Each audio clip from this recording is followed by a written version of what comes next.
Good morning guys, this is the 7th day of our trip.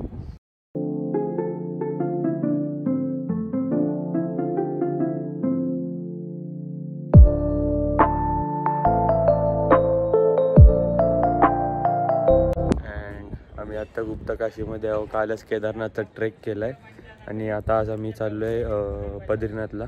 End route Prayag आहेत, सगळे नद्या वगैरे आणि त्यांचा संगम वगैरे. तर येस, आणि आता आज आम्ही खूप लेट निघालो आहे. आता 10 वाजलेत, कारण काल खूप थकले होते सगळे. आता खालती ब्रेकफास्ट करतात, ते मी पण ब्रेकफास्ट करणार आणि मग जाणार आम्ही. मी तुम्हाला पूर्ण हे दाखवतो, स्टे दाखवतो कुठे गेला आम्ही, आणि त्यासमोरचा व्ह्यू. हा व्ह्यू आहे. इथे सगळे नाश्ता करतात ते, आणि आम्ही इथे वरती कॉटेजेसमध्ये राहिलो होतो.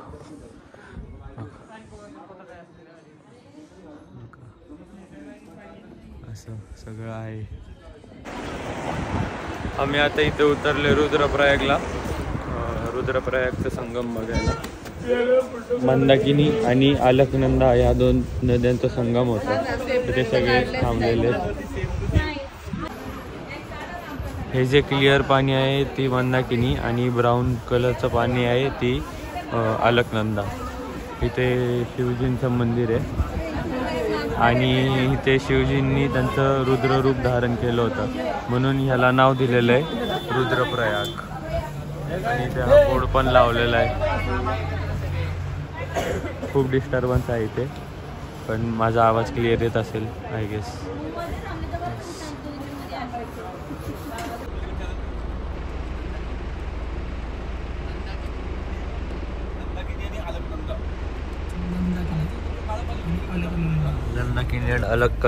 अलकनंदा यांचा संगम. हा, नंदराजांनी इथे यज्ञ केला. 33 कोटी देवांचं इथं वास्तव्य आहे. ओके. आम्ही आता ज्योतिर्मठ मध्ये आलोय, ज्याला आता लोक जोशीमठ वगैरे म्हणतात.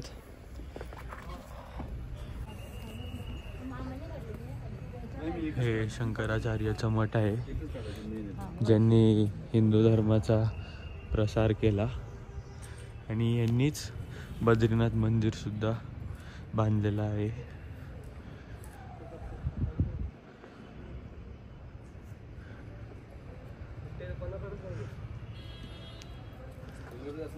आता इथून आमचं स्टे असेल आय गेस 45-46 किलोमीटर्स बद्रीनाथला. आणि आम्हाला आमचे बस ड्रायव्हर बोलले की केदारनाथपेक्षा जास्ती थंडी आहे तिथे. जेवढे स्वेटर आहेत तेवढे सगळे स्वेटर घालायला सांगितले, म्हणून आम्ही आत्ता जे 2 स्वेटर होते ते सगळ्यांनी स्वेटर घातलेत. एवढी थंडी आहे. गाडी जागेवर उभी आहे, खिडकी उघडली तरी सुद्धा खूप थंडी हवा लागते. एवढी थंडी आहे, म्हणजे विचार करा उतरल्यावर केवढी हवा असेल. वरती जाऊन आम्ही आता इथं खालती आलोय. नरसिंह मंदिर आहे. आता इथे दर्शन घेणार आम्ही. शंकराचार्यांच्या स्थळपाशी जाणार, जिथे ते बसायचे, जिथे त्यांची गादी होती. ही शंकराचार्यांची गद्दी आहे, इथे ते बसायचे. आणि खालती नारायण नरसिंहाचं मंदिर आहे. आता इथे हनुमानाच्या मंदिरात दर्शन केलंय. आता इथे दादांनी हा झेंडा सुद्धा घेतलेला आहे, तो आता तिथे लावणार. Good morning guys, this is the 7th day of our trip. आणि आम्ही आत्ता चाललो आहे बद्रीनाथच्या घाटावर तिथे दर्शन घ्यायला. आणि आत्ता इथे टेम्परेचर आहे -6 डिग्री सेल्सिअस. एक हाफ थर्मल घातलं आहे, त्यावर अजून एक शर्ट घातलं आहे हाफ. त्या हाफ शर्टवरती एक फुल थर्मल घातलं आहे, त्यावर एक स्वेटर, त्यावर एक स्वेटर, त्यावर एक स्वेटर, आणि त्यावर हे रेड कलरचं स्वेटर. तुम्हाला आता दिसत असेल की माहिती नाही, बट येस एवढा घातलं आहे. आणि खालतीसुद्धा एक थर्मल, त्याच्यावर एक ट्रॅक पॅन्ट, त्याच्यावर एक जीन्स, असं घातलं आहे. 3 सॉक्स, 2 ग्लव्ज. खूप जास्त थंडी आहे. हॉटेलपाशी जेवढी थंडी आहे तर घाटावर केवढी थंडी असेल आता प्रश्न पडला आहे. आम्ही सगळे चाललो आता. इथून 500-600 मीटर्स लांब आहे. सगळे चालत जाणार आहोत आम्ही.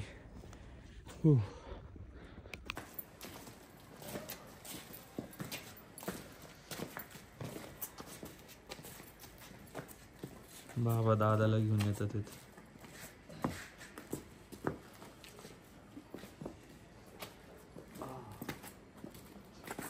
याचा प्लास्टर पूर्ण थंड पडलाय आतून, एवढी थंडी आहे.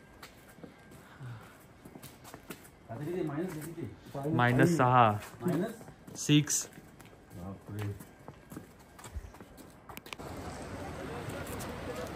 ते मंदिर आहे.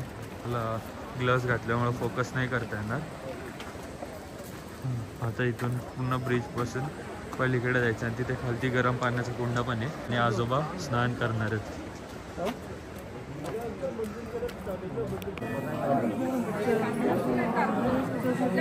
इथं दर्शन घेतल्यानंतर इथं आलोय. आजोबांनी पायात सॉक्स नव्हते घातलेले कारण एकच जोड होती. मग आता इथं सॉक्स घालतात आणि थोडं गरम याच्यात शेकोटीमध्ये थोडं शेकतात ते. आणि सगळे इथे बसले. आता आमची थोड्या वेळ तिथे आरती चालू आहे.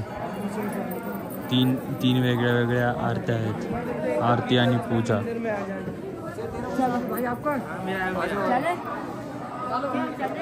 या मंदिराच्या चारी बाजूनी बर्फाचे डोंगर आहेत आणि 2 दिवस पहिलेच इथे स्नोफॉल झाले असल्यामुळे खूप जास्त थंडी वाढली. आमचं 4थं धाम बद्रीनाथचं दर्शन झालेलं आहे. 4 धामचा शेवटचा धाम. दर्शन एकदम चांगलं झालं. आजोबांनी गरम पाण्याच्या कुंडामध्ये स्नान सुद्धा केलं. आम्ही पण करणार होतो पण आजोबांना सांभाळायला लागेल त्यामुळे आम्ही स्नान नाही केलं. मी आणि मीरादा गेलो होतो खालती. स्नान केल्यानंतर तिथे मागे मंदिरात दर्शन पण घेतलं. आता खालती चाललो. इथून खालती जाणार. तिथे आमची आरती आणि पूजा होणार आहेत सगळ्यांचे, तिन्ही फॅमिलीचे. मी आणि माझ्या दोन्ही आत्या त्यांच्या आणि त्यांचं शूट प्राणी रूपम व्याप्तम ईशान्यखाणम मयखाणम सर्वलोकम मयखाणम लक्ष्मी नमो नमः. अविश्व हाथ में रखिए और भगवान बद्री विशाल से प्रार्थना करें क्योंकि भगवान आए इस पूजा चालू है, इस भूमि के लिए आए. ये मिट्टी इतनी पावर है कि भगवान को यहाँ तपस्या करना पड़ता. अशा प्रकारे पूजा संपन्न झाली आहे आमची. और अपने हाथ को हाथ दो, कोई दिक्कत नहीं. बस इनके ऊपर सीटा मार दो. पूजा संपन्न झाली आहे. आमचं दर्शन एकदम चांगलं झालेलं आहे. इथे पूजा पण झाली, माटी पूजा आणि आजोबांची अजून एक पूजा होती आणि पूर्ण फॅमिलीची मिळून सुद्धा एक पूजा होती. त्यानंतर सगळ्यांनी त्यांचे फोटोज पण काढलेत, सिंगल ग्रुप सगळ्यांनी फोटोज पण काढलेत.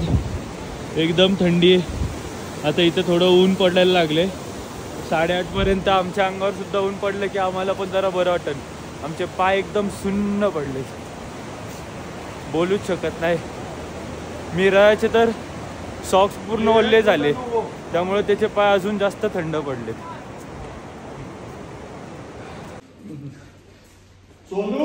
आता इथे रूम मध्ये आलोय. खालती गरम पाणी पिले. आता इथे अजून आमच्याकडे 45 मिनिट्स आहेत. 45 मिनिट्स रूम मध्ये बसणार. मग खालती नाश्ता करून माना विलेजला जाणार आम्ही. माना विलेजला इथून थोडं जास्ती थंडी आहे. आम्ही आता इथून हॉटेलमधून चेकआउट करतोय. हे लोक फोटोज काढतात टाइमपास. आता इथून आम्ही जाणार माना विलेजला. Last village of India border पाशी म्हणजे. आता तिथे जाणार. मग तिथं थोडं फिरणार. तिथे पण बघण्यासारखं बरंच काय काय.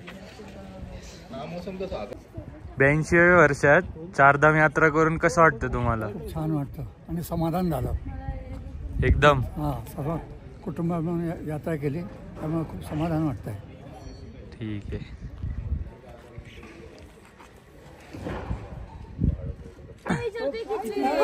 कितवी वेळ आहे तुमची 4 धाम यात्राची? 5वी वेळ आहे. 5वी? 5वी वेळ. बापरे. आम्ही आता इथे माना विलेज पाशी उतरलोय.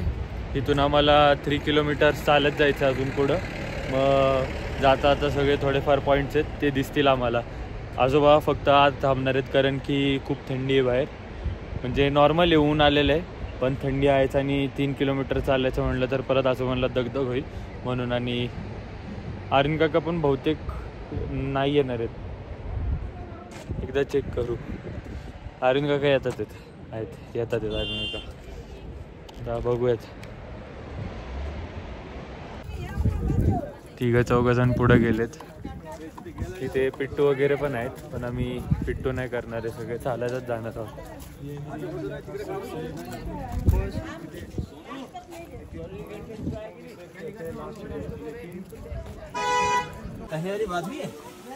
ही गणेश गुफा आहे, इथे गणेशजींनी बसून महाभारत लिहिलं.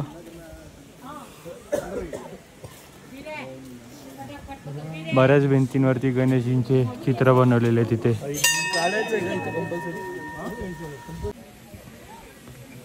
ही जी गणेश गुफा होती जिथे गणपतीजींनी बसून महाभारत आणि वेद लिहिले होते, 4 वेद व्यासमुनींनी सांगितले आणि गणपतीजींनी लिहिले.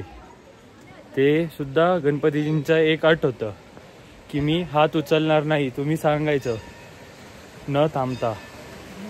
व्यासमुनी सुद्धा हुशार होते. व्यासमुनींनी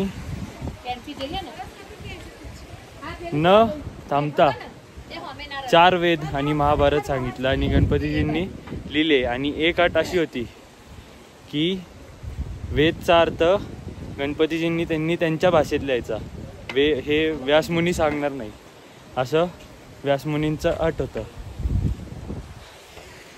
आणि व्यासमुनी आणि गणपतीजी या दोघांमध्ये 300 फुटाचा अंतर होता. व्यासमुनी 300 फूट लांबून गणपतीजींना सांगत होते,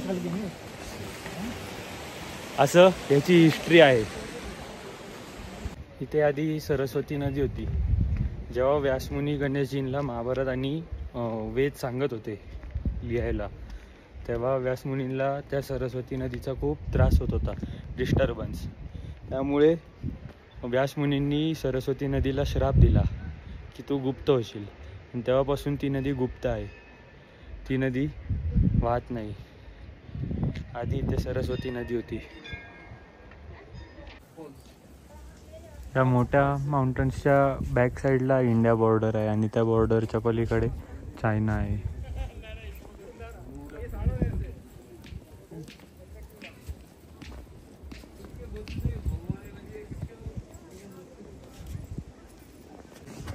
ही व्यासमुनींची गुफा आहे, जिथे व्यासमुनी बसून सगळं सांगत होते, 18 पुराण, 4 वेद आणि महाभारत.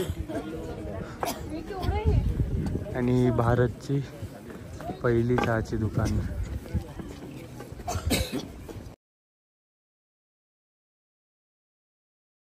आता आम्ही भीमशिलापाशी आलोय, जिथे भीमनी शिला उचलून टाकली होती आणि नदीचा फ्लो कमी झाला होता, म्हणजे बंदच झाला होता असं समजा. अजून खूप पुढे आहे ती, आता तिथे जाणार. आणि नेमका माझा फोनची बॅटरीसुद्धा डाऊन झाल्यामुळे मी मम्मीच्या फोनमध्ये ब्लॉक करते आता. आता आम्ही ज्याच्यावर उभा आहे ती भीमशिला आहे आणि सरस्वती नदी आहे आणि ते मंदिर सुद्धा आहे.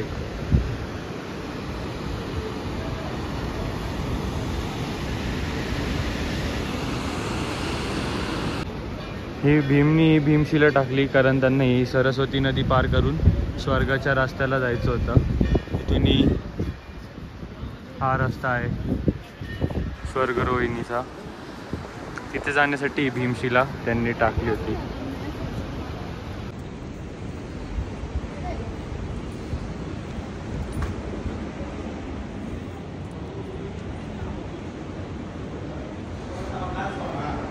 आणि आता इथे विष्णुप्रयागच्या संगमला आलेले.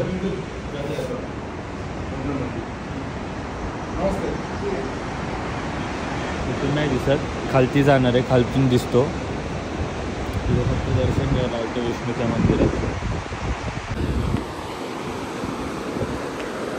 गौली गंगा आणि अलकनंदाचा संगम होतो इथे. माझ्या मते त्या साईडनीच, मंदिराच्या बॅक साईडनी दाखवलं तिथेच तोच संगम आहे आय गेस. आम्ही आता माना विलेजमधून निघून पिपलकोटीला चाललो आहे. पिपलकोटीला स्टे आहे आणि then उद्या हरिद्वारला जाणार. होली गंगा आणि अलकनंदा तिथे मध्ये संगम होतो त्यांचा.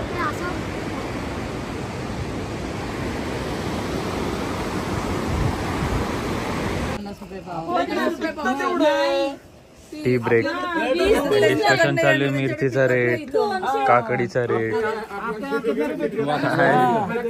जसकी लगेच घेणारच आहे.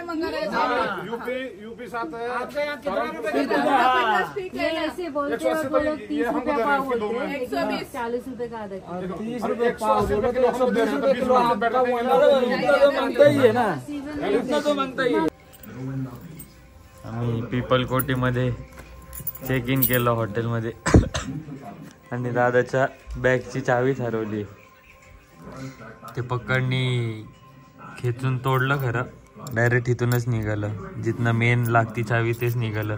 आता हे लॉक तोडून ह्या चाव्या काढायचा प्रयत्न करतो. जर का ह्या चाव्या निघाल्या नाही तर ती बॅग तशीच ओपन राहील.